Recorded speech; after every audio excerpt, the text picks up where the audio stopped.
आपण respiratory system मधला आज लंग्स हा पार्ट बघणार आहोत. आपल्या लिस्ट मधला रेस्पिरेटरी सिस्टीम आपल्या लिस्ट मधला लास्टचा ऑर्गन आहे. तर इंट्रोडक्शनने सुरुवात करूयात. Essential organ of a respiration. आता हे जे आपलं रेस्पिरेशन चालतं ते मेनली पूर्ण होल सिस्टीमद्वारे चालतं, पण हा इसेन्शियल ऑर्गन आहे, म्हणजे इम्पॉर्टंट ऑर्गन आहे रेस्पिरेशनचा. ओके, क्रिटिकल रेस्पिरेटरी ऑर्गन हा इसेन्शियलच आहे. So present in a thoracic cavity.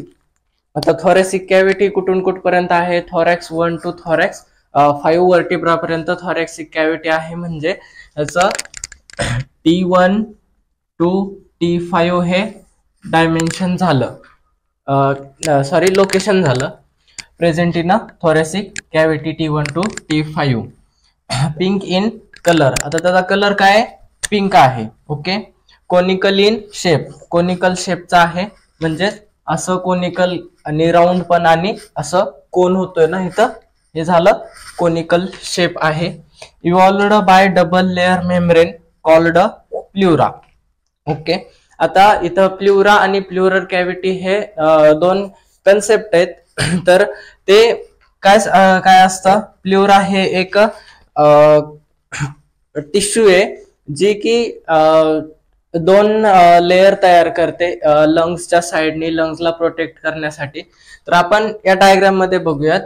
आता हे झालं बेस एपेक्स काय ते झालं. ओके, आता याच्या आतून हे जर असं काढलं, हा फक्त एकच लंग आहे, हा लेफ्ट लंग आहे. ओके, तर आता हा झाला प्ल्युरा.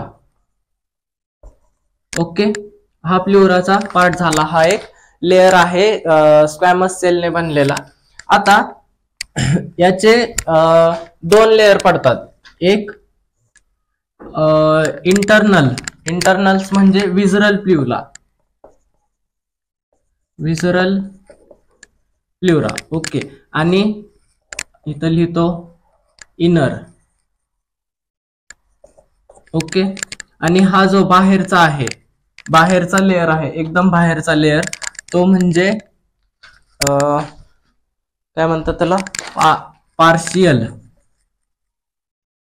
Partial प्ल्युरा outer. ओके, समजलं?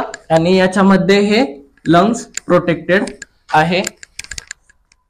ओके, समजलं प्ल्युरा हा कन्सेप्ट काय आहे? प्ल्युरा हा कन्सेप्ट आहे squamous cell, single layer squamous सेलने बनलेला एक लेअर आहे, जो की लंगच्या आउटर साइडला प्रेझेंट आहे. म्हणजेच त्याला प्ल्युरा म्हणतात. त्याचे दोन मेन लेअर आहेत. आतला म्हणजे विजरल प्ल्युरा आणि बाहेरचा म्हणजे पार्शियल प्ल्युरा, आणि हे पूर्ण लंग्सला कव्हर करतं. ओके, आता या दोन लेअरच्या मध्ये एक कॅव्हिटी तयार होते बघा. ही जी कॅव्हिटी आहे, आता हा विजरल प्ल्युरा झाला, हा पार्शियल प्ल्युरा झाला. तर याच्यामध्ये ही एक कॅव्हिटी तयार होते. ओके, या कॅव्हिटीला म्हणतात plural cavity. Plural cavity. Okay, हा लंग्सचा एक सेक्शन घेतलेला आहे, हे इथला असं समजून घ्या. ओके, तर ह्या प्ल्युरल कॅव्हिटी मध्ये प्ल्युरल फ्लुइड भरलेलं असतंय. ओके, आता ते प्ल्युरल कॅव्हिटी आहे म्हणून त्याच्यातल्या फ्लुइडला आपण प्ल्युरल फ्लुइड म्हणतो. ओके, तर ते प्ल्युरल फ्लुइडचं काम काय असतंय? तर जर एखादा शॉक बसला किंवा लंग्सला प्रोटेक्ट करण्याचं काम करतं. शॉक ऍब्झॉर्बर म्हणतो आपण त्याला.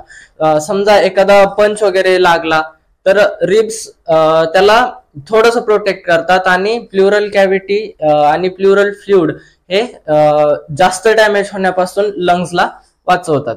ओके, याच्यानंतर आपण लंग्स कडे येऊ. हे झालं सगळं इंट्रोडक्शन. काय? कलर पिंक आहे, कोनिकल शेप आहे, क्रिटिकल रेस्पिरेटरी ऑर्गन आहे.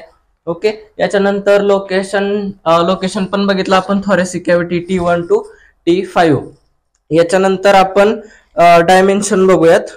आपण ना थोडंसं ऍनिमेशन करायला पाहिजे, कारण जोपर्यंत अॅनाटॉमी मध्ये तो पण ऍनिमेशन नाहीत करत किंवा डायग्राम जास्त बघत नाही, तोपर्यंत आपल्याला असं शिकण्यात इंटरेस्ट नाही त्याच्यामुळं मी प्रयत्न करतोय की तुम्हाला डायग्रामॅटिक प्रेझेंटेशन देईन. ओके, आता डायमेन्शन काय आहेत, तर आता हे लंग्स आहे थोरॅसिक कॅव्हिटीत प्रेझेंट आहेत, बरोबर आहे. राईट आहे, लेफ्ट आहे. आता राईट लेफ्ट का लिहिलंय, कारण दोन्हीचे डायमेन्शन वेगवेगळे आहेत. आता लेंथ काय ते 25 सेंटीमीटर 25 सेंटीमीटर का, तर 25 सेंटीमीटर ही लेंथ झाली. लेंथ म्हणजे पूर्ण अपेक्स पासून बेस पर्यंतची जी मेजरमेंट आहे ती म्हणजे लेंथ झाली. ओके, विड्थ आता वाईड केवढं आहे, म्हणजेच ही विड्थ झाली. ओके, विड्थ किती आहे, 12 ते 15 सेंटीमीटर कशाची, राईटची. हे झालं 12 ते 15 सेंटीमीटर आणि 10 ते 12 सेंटीमीटर लेफ्टची, 10 ते 12 सेंटीमीटर. आता इथं असं काय डायमेन्शन मध्ये विड्थ का कमी आहे, कारण इथं हार्ट सिच्युएटेड आहे, तुम्हाला माहिती आहे, बरोबर आहे. हार्ट सिच्युएटेड आहे म्हणून ह्याच्यात दोनच लोब आहेत, हे पण माहिती आहे. आता त्याच्यामुळं लेफ्ट लंग हे छोटं पडतं का, तर इथं हार्ट सिच्युएटेड आहे, त्याला हार्टला जागा पाहिजे आणि बाकीचे हार्टची इथून आवर्टा जाते, बरोबर आहे. आवर्टामुळं पण त्याचं व्हॉल्यूम कमी होतं लेफ्ट लंगचं, त्याच्यामुळं त्याची विड्थ कमी होते. आता वेट किती आहे, 450 ते 500 कशाची, राईटचं. ओके, जवळजवळ अर्धा किलोचं एक लंग आहे आपलं आणि लेफ्टचं काय 400 ते 450 ग्रॅम. ओके, आता हे का, जर आता लेंथ आणि विड्थच कमी असणार आहे लेफ्टची, तर मग त्याचं वजन कसं काय वाढणार, त्याच्यामुळं त्याचं वजन पण राईट लंग पेक्षा वेगळं येतं. ओके, समजलं. याच्यानंतर आपण रिले, जर 5-10 मार्काला क्वेश्चन आला तर आपल्याला हे सगळं लिहायला लागतं, कारण लंग्स हा एक रेस्पिरेटरी सिस्टीम मधला इसेन्शियल ऑर्गन आहे आणि तो एक्झामला पण क्वेश्चन येऊ शकतो. त्याच्यामुळं त्याचं आता आपण रिलेशन बघणार आहोत.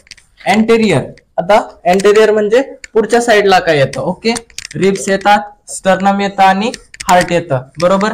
रिबने हे पूर्ण कव्हर केलेलं आहे लंग्स पुढून आणि पाठीमागून पण. ओके, आणि स्टर्नम ट्रॅकियाच्या पुढं झाला म्हणजे एंटेरियर झाला.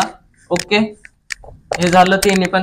पोस्टेरियरला काय, थोरॅसिक व्हर्टेब्रा आणि रिब्स. ओके, तुम्ही म्हणताल एंटेरियरला पण आहे, पोस्टेरियरला पण कसं काय, कारण रिब्सने पूर्ण व्हर्टेब्रा पासून ते पूर्ण स्टर्नम पर्यंत लंग्सला कव्हर केलेलं आहे, पूर्ण थोरॅसिक कॅव्हिटी बनवलेली आहे आणि त्याच्यामध्ये लंग्स सिच्युएटेड आहेत. ओके, त्याच्यामुळं रिब्स इथं पण आलं, थोरॅसिक व्हर्टेब्रा आला, म्हणजेच स्पाइनचा पार्ट आला thoracic व्हर्टेब्रा.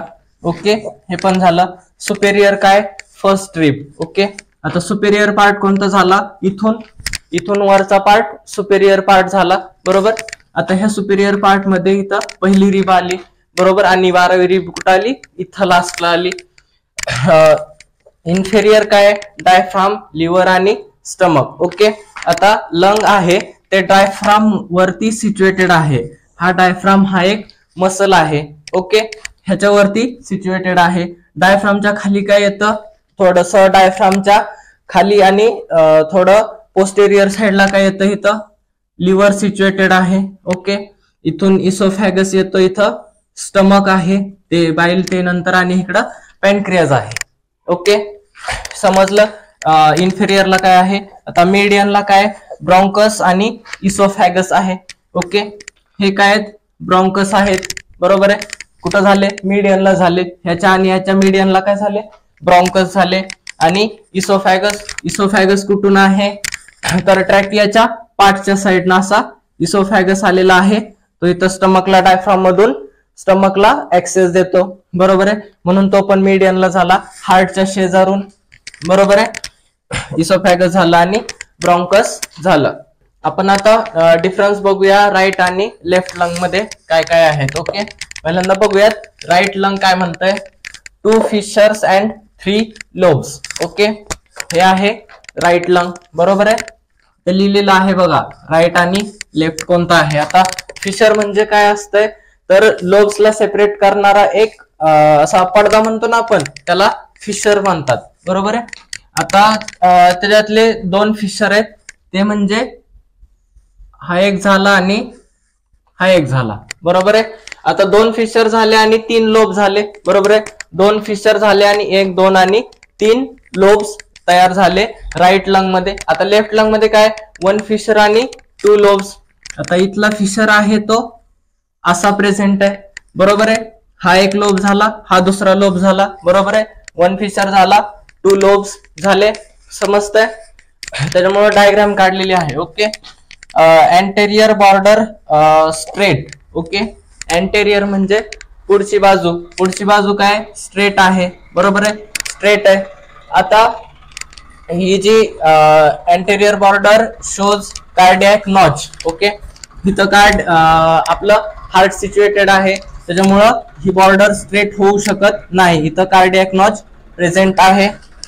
Shorter and broader. Okay. Short आहे थोडं लेंथला, पण ब्रॉड आहे म्हणजे जाड आहे. नंतर लॉंगर अँड नॅरोड. काय लेफ्ट लंग काय येतं, लॉंगर अँड नॅरो म्हणजे लॉंग आहे आणि नॅरो आहे. नॅरो होत वरती गेलेला आहे अपेक्स कडं. ओके. लंग्स आपण फंक्शन बघूयात आता. Diffusion of O2 and CO2 in अल्व्हिओलाई and blood. Okay. आता हेच तर मेन फंक्शन आहे. O2 आणि CO2 च जे काय डिऑक्सिजनेटेड ब्लड आहे त्याच्यातून CO2 घ्यायचा आणि जे O2 आपण इनहेल करतोय तो O2 ब्लड मध्ये ट्रान्सफर करायचा alveoli through. Provide oxygenated blood to the body. Okay. Ventilation regulation. Okay. आता थंडीमध्ये आपण जेवढं जास्त ब्रीथ करतो तेवढं आपल्याला वॉर्म वाटतं. ओके. हे एक बेस्ट एक्झाम्पल आहे की व्हेंटिलेशन रेग्युलेशन हे एक्सप्लेन करायचं. लक्षात ठेवा, इम्पॉर्टंट पार्ट आहे फिल्ट्रेशन. ओके. आता मोस्टली काय होतं तर जे स्मोकर्स असतात, सिगारेट स्मोकर्स, त्यांचा जो पूर्ण रेस्पिरेटरी ट्रॅक आहे तो असं त्याच्यात जो स्टिकी पार्ट असतो, म्युकस आपण म्हणतो, तो म्युकस हा खराब झालेला असतो, त्याच्यामुळं लंगला इन्फेक्शन होतं. आता जर नॉर्मल पर्सनचं लंग बघितलं तर ते पिंक कलरचं असतं आणि स्मोकरचं बघितलं तर ते ब्लॅकिश ब्राऊन कलरचं असतं. तर आता जे पार्टिकल्स तो स्मोकर आतमध्ये घेत असतो तो डायरेक्ट लंग पर्यंत जातात. बट आपलं जर नॉर्मल लंग घेतलं तर त्याचं फिल्ट्रेशन कसं होतं तर म्युकसला जे काय ते पार्टिकल्स आहेत ते चिटकून बसतात आणि नंतर कफ रिफ्लेक्स थ्रू ते बाहेर येतात रिझर्वायर. ओके. आता रिझर्वायर का म्हणलंय तर लंगच्या पूर्ण कॅपिलरी मध्ये जवळजवळ 400 ml ब्लड स्टोअर झालेलं असतंय किंवा तिथं रेग्युलेट करतात, म्हणूनच त्याला रिझर्वायर म्हणतो. जसं की आपण बाईक मध्ये बघितलं असं, बाईक म्हणतो रिझर्वला लागली, कारण ते रिझर्व फ्यूल जे असतं ते स्टार्ट होतं. तसं रिझर्व ब्लड असतं अराउंड किती 400 ते 450 ml एवढं. ते कुठं असतंय कॅपिलरी मध्ये. ओके. सॉरी, हे इथं रिझर्वायर 400 ते 450 ml. Okay. Defence mechanism. Okay. आता हर एक ऑर्गन बघितलं आपण रेस्पिरेटरी सिस्टीमचा, त्याचा डिफेन्स मेकॅनिझमचा एक सेपरेट रोल आहे. तसंच लंग मध्ये पण आहे, ते काय सेपरेट नाही. ऑल्फॅक्शन अँड व्होकलायझेशन म्हणजे बोलायचं आणि एखादा गंध ओळखायचा, म्हणजे एखादा वास आहे त्याला ओळखायचं काम लंग करत असतं. ओके. तर याच्यानंतर आपण पुढच्या व्हिडिओमध्ये मेकॅनिझम ऑफ रेस्पिरेशन बघणार आहोत.